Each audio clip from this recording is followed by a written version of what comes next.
Assalamualaikum warahmatullahi wabarakatuh. Bismillahirrahmanirrahim. Alhamdulillahirabbil alamin. Allahumma salli wa sallim ala sayyidina Muhammadin wa ala alihi wa ashabihi ajma'in wa ba'd. Kaum muslimin muslimat dimanapun berada, alhamdulillah Allah masih memberikan nikmat iman dan Islam kepada kita sehingga kita bisa melaksanakan perintahnya dan menjauhi larangannya. Kali ini kita akan membahas surat Al-Mujadalah ayat 7. Dalam surat Al-Mujadalah atau Al-Mujadilah ayat 7, Allah Subhanahu wa taala berfirman, A'udzu billahi minasyaitonir rajim. Alam tara anna Allah ya'lamu ma fis samawati wa ma fil ard. Ma yakunu min najwa thalathatin illa huwa rabi'uhum wa la khamsatin illa huwa sadisuhum. ولا أدنى من ذلك ولا أكثر إلا هو معهم أينما كانوا ثم ينبئهم بما عملوا يوم القيامة إن الله بكل شيء عليم. Kita akan bahas potongan ayat demi potongan ayat. Potongan ayat pertama, Allah berfirman, Alam tara anna Allah ya'lamu ma fis samawati wa ma fil ard. Artinya, tidakkah kamu perhatikan bahwa sesungguhnya Allah Subhanahu wa taala mengetahui apa yang ada di langit dan apa yang ada di bumi. Dalam ayat ini Allah Subhanahu wa taala seakan ingin menyampaikan kepada Nabi Muhammad sallallahu alaihi wasallam, wahai Muhammad, tidakkah engkau melihat dengan mata hatimu bahwa sesungguhnya Allah Subhanahu wa taala mengetahui apa yang ada di langit dan apa yang ada di bumi. Gaya bahasa dalam ayat ini adalah pertanyaan. Tentu saja Allah Subhanahu wa taala tidak bermaksud bertanya kepada Nabi Muhammad SAW karena Allah Subhanahu wa taala Maha mengetahui. Tujuan Allah Subhanahu wa taala menggunakan gaya bahasa pertanyaan adalah Allah Subhanahu wa taala ingin menyampaikan urgensi pesan setelah kalimat alam tara, yakni kemahatauan Allah Subhanahu wa taala. Gaya bahasa ini juga bermaksud untuk menegaskan akan komprehensivitas atau syumuliyah pengetahuan Allah Subhanahu wa taala atas apa yang ada di langit dan apa yang ada di bumi. Semuanya ada dalam pengawasan dan pengetahuan Allah Subhanahu wa taala. Tidak ada sesuatu yang besar atau sesuatu yang kecil yang samar-samar atau tidak tampak oleh manusia, kecuali semuanya jelas dan terang benderang di hadapan Allah Subhanahu wa taala. Allah Subhanahu wa taala mengetahui semua perbuatan makhluknya. Allah Subhanahu wa taala juga mengetahui apa yang disimpan makhluk dalam benak dan pikiran mereka. Bahkan Allah Subhanahu wa taala mengetahui apa yang akan terjadi kepada makhluknya. Kemudian potongan ayat berikutnya berbunyi, Ma yakunu min najwa thalathatin illa huwa rabi'uhum wa la khamsatin illa huwa sadisuhum wa la adna min dhalik wa la akthara illa huwa ma'ahum aynama kanu. Artinya, tiada pembicaraan rahasia antara 3 orang melainkan dialah keempatnya, yakni Allah Subhanahu wa taala adalah yang keempat, dan tiada pembicaraan antara 5 orang melainkan dialah Allah keenamnya. Dan tiada pula pembicaraan antara jumlah yang kurang dari itu, yakni kurang dari 3, atau lebih banyak, artinya lebih banyak daripada 5, melainkan dia berada bersama mereka dimanapun mereka berada. Kaum muslimin rahimakumullah, potongan ayat ini adalah penegasan sekaligus penjelasan rinci atas potongan ayat sebelumnya. Pada potongan ayat sebelumnya disebutkan bahwa sesungguhnya Allah Subhanahu wa taala mengetahui apa yang ada di langit dan apa yang ada di bumi. Lalu pada potongan ayat ini disebutkan bahwa salah satu contoh cakupan pengetahuan atau kemahatauan Allah Subhanahu wa taala adalah bahwa Allah Subhanahu wa taala mengetahui pembicaraan rahasia di antara para makhluk.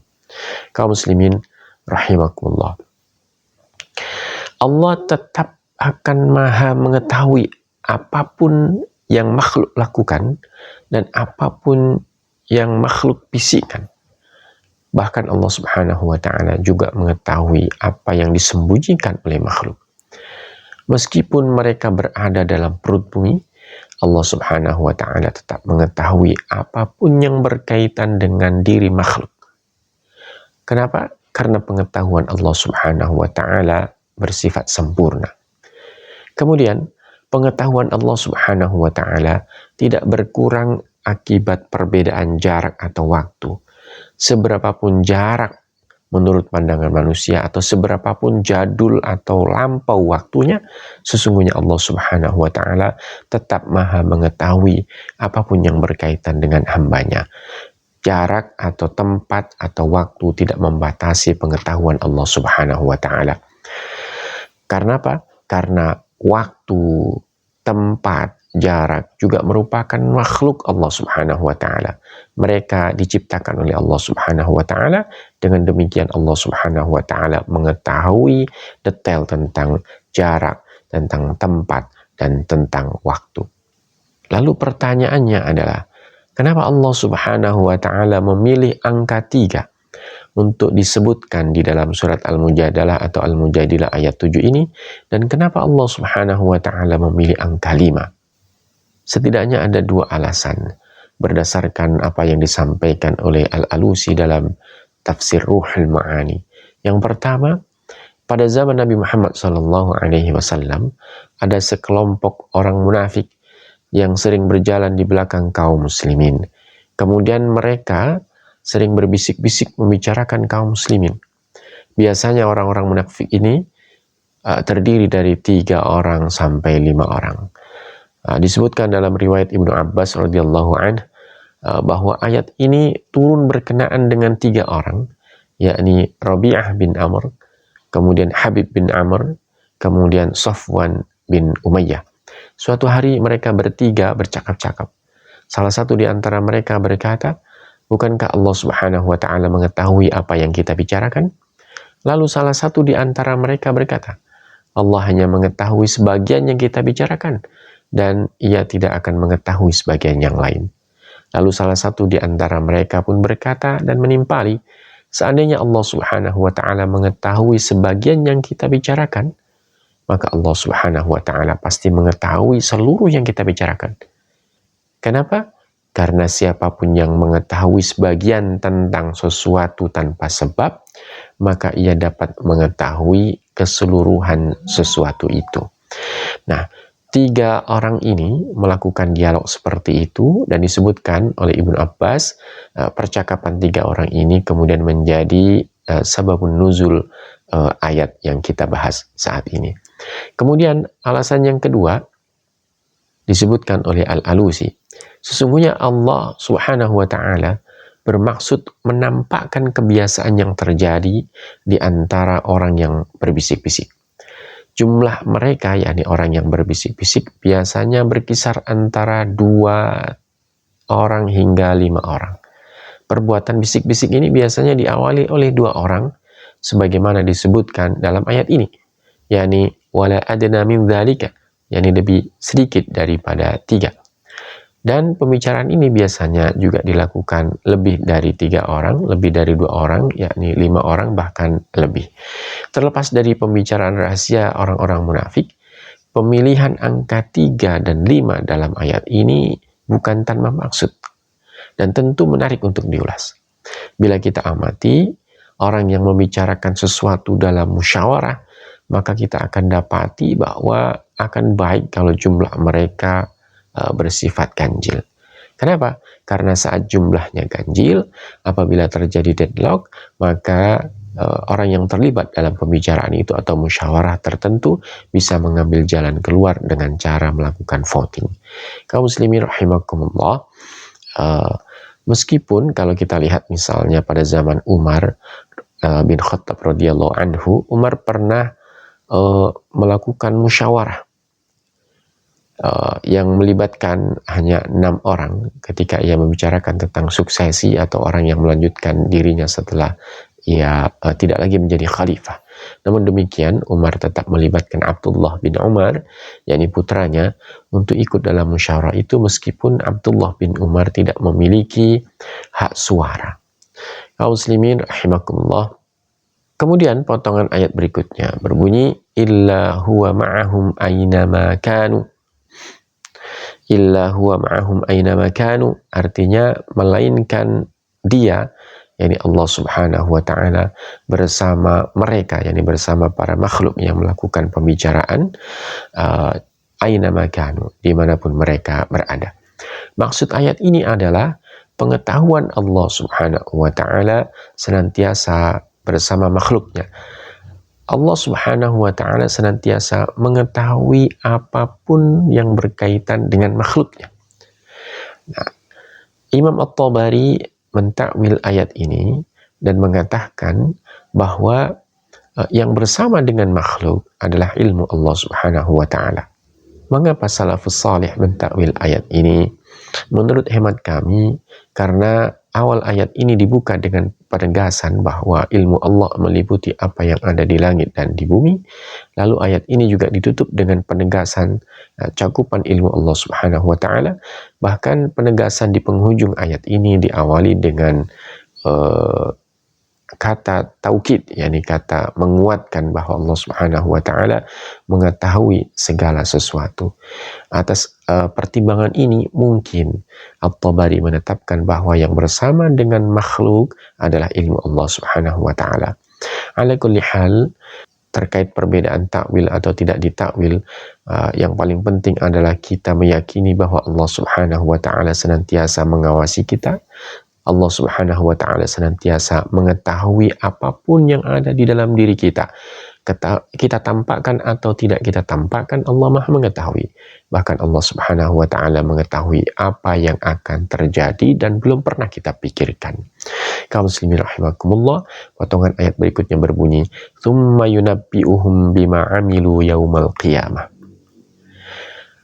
Artinya, kemudian Allah Subhanahu wa taala mengabarkan kepada mereka atas apa yang mereka lakukan pada hari kiamat nanti. Kaum muslimin rahimakumullah, ada sebuah pertanyaan yang bisa kita ajukan kepada diri kita. Apakah kemahatauan Allah Subhanahu wa taala itu sekedar kemahatauan saja? Artinya, pengetahuan atau kemahatauan itu tidak berdampak pada makhluknya. Dalam ayat ini Allah Subhanahu wa taala menyebutkan bahwa kemahatauan Allah Subhanahu wa taala atas makhluknya, atas perbuatan makhluknya, itu akan melakukan atau berkonsekuensi bahwa apa yang diketahui oleh Allah akan disampaikan kembali kepada makhluknya pada hari kiamat nanti. Nah, kaum muslimin rahimakumullah, sebagaimana disebutkan di dalam surat Al-Mujadalah atau Al-Mujadilah ayat 6, Allah berfirman, ahsallahu wa nasuh. Disebutkan di situ bahwa Allah Subhanahu wa taala menghitung-hitung apa yang dilakukan oleh makhluk. Allah Subhanahu wa taala menghitung amal para makhluk, tapi kemudian makhluk ini lupa bahwa mereka pernah melakukan itu. Nah, ini kemudian dikuatkan di ayat ke-7 ini, di mana Allah menginformasikan bahwa Allah Subhanahu wa taala akan menyampaikan, akan menceritakan, akan mengkabarkan apa yang dilakukan oleh makhluk saat mereka masih hidup, dan itu dilakukan oleh Allah pada hari kiamat. Innallaha bikulli syai'in alim. Sesungguhnya Allah Subhanahu wa taala atas segala sesuatu Maha mengetahui. Kaum muslimin rahimakumullah, ayat ini adalah penegasan bahwa Allah Subhanahu wa taala Maha mengetahui atas segala sesuatu, baik yang sifatnya umum atau sifatnya kecil, artinya juz'i, baik itu bersifat kulli atau juz'i, Allah mengetahuinya. Allah Subhanahu wa taala juga mengetahui hal-hal yang belum pernah diungkap oleh ilmu pengetahuan. Kaum muslimin rahimakumullah, kemahatauan Allah Subhanahu wa taala tidak sama dengan pengetahuan makhluk. Kemahapengetahuan Allah Subhanahu wa taala bersifat mutlak dan sempurna dan tanpa batas, serta ghairu kasbi. Artinya pengetahuan itu tidak diperoleh oleh Allah dengan cara belajar atau ikhtiar. Ya, sehingga Allah Subhanahu wa taala kemahatauannya bersifat sempurna, kemudian tanpa batas, bersifat mutlak dan abadi. Sedangkan pengetahuan makhluk terbatas pada sesuatu yang sifatnya kasbi. Artinya apa yang pernah dialami atau dipelajari oleh makhluk, maka itu menjadi pengetahuannya. Sesuatu yang pernah sesuatu yang tidak pernah dialami atau tidak dipelajari oleh makhluk, maka itu tidak akan menjadi pengetahuan makhluk. Itulah sifat pengetahuan makhluk.